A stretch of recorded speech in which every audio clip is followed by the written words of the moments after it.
Allow me to introduce myself. I'm Helena Silva, the daughter of King John I of Portugal, the man who founded the powerful House of Avis. And yes, that Avis. I also personally control a settlement in Africa, including its people and resources, but we'll get to that. This is the only time you hear me introduce myself. You should already know me by now. But moving on. Portugal may look small on the map, but from 1415 to 1663, we built a global empire known as the Portuguese Maritime Empire. Nearly 250 years of influence across Africa, Asia, and we even explored into the Americas, all connected by the sea. So let me say this: size doesn't define power, control does. Let's begin with facts, because opinions aren't necessary when history proves you right. Portugal was the first European power to dominate trade in the Indian Ocean, setting up ports wherever our ships landed. These ports allowed us to control commerce instead of competing for it. Catholicism has been central to Portuguese identity since Roman times and grew stronger during the Reconquista, when Christian kingdoms reclaimed land in Liberia. We also created a strict social hierarchy during the 16th century. At the top were Portuguese-born officials known as reinos, because leadership should belong to those who truly represent the crown. Our empire doesn't just spread power, it spreads culture. Across every settlement, Portuguese became the common language, ensuring unity throughout the empire. Religion also unified us. Catholicism wasn't simply practiced, it shaped our everyday life. Our wealth allowed us to invest in grand architecture, such as the Funchal Cathedral, built between 1486 and 1514. It stands as proof that prosperity and faith went hand in hand, and that Portugal had both. Now, let's talk about what made us rich: trade. Portugal dominated the Indian Ocean trade routes, giving us direct access to valuable spices like pepper, nutmeg, and cloves. From India, Sri Lanka, and China, these goods were rare in Europe, which made them incredibly profitable. Africa supplied us with vast amounts of gold, especially from the region known as the Gold Coast. And when Brazil entered the empire, our wealth only increased. Trade wasn't a side project, it was the backbone of Portuguese power. An empire this successful requires strong leadership.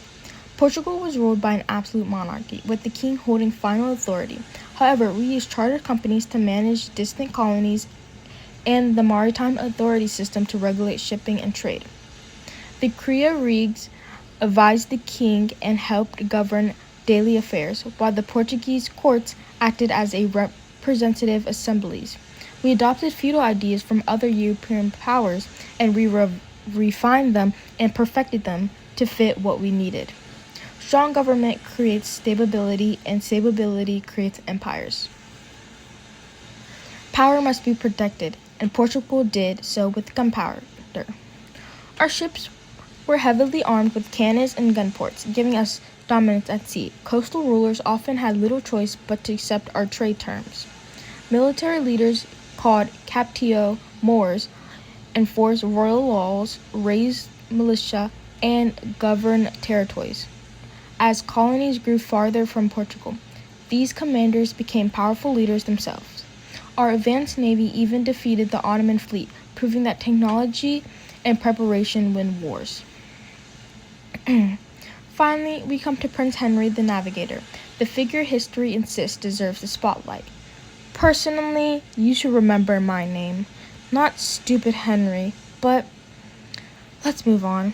Although he rarely sailed himself, Prince Henry funded expeditions, trained navigators, and planned voyages that launched the age of exploration.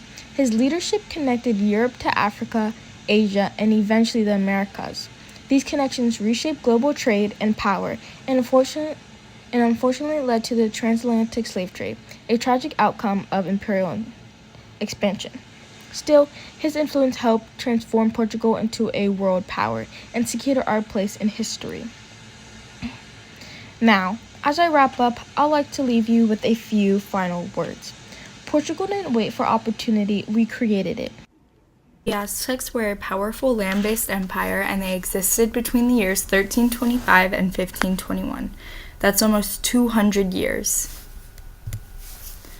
They worshipped almost 200 gods, and they dedicated many luxury goods and items, and even sacrificed some of their own people to keep their gods happy.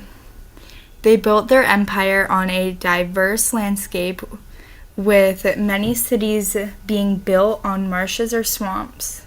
They created many games to pass time.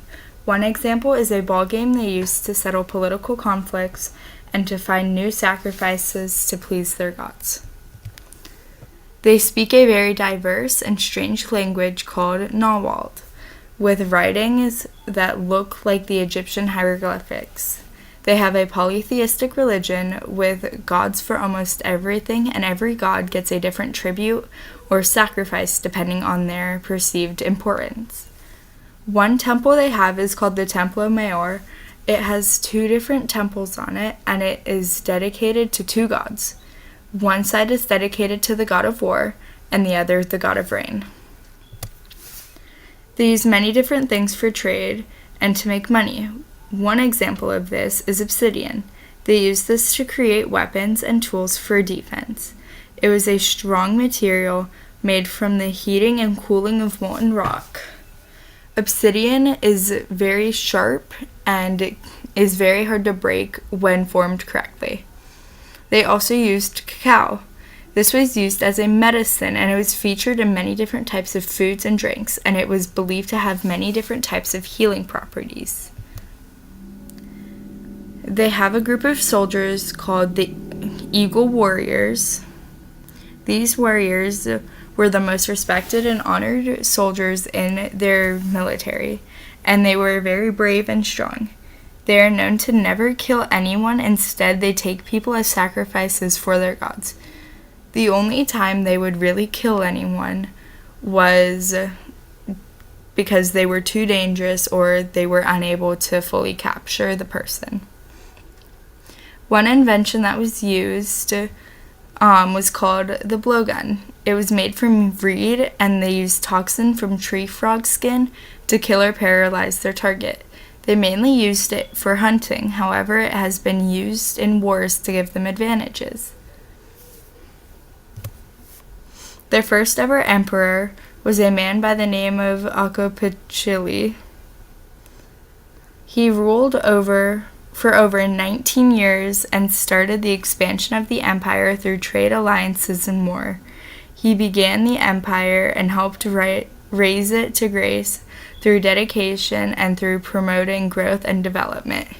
He was one of the main founders of the empire and began its powerful legacy. We, the Portuguese, will attack the Aztecs because if we do, we will have a monopoly over their goods, and we will have more people to enslave and force to work in our plantation.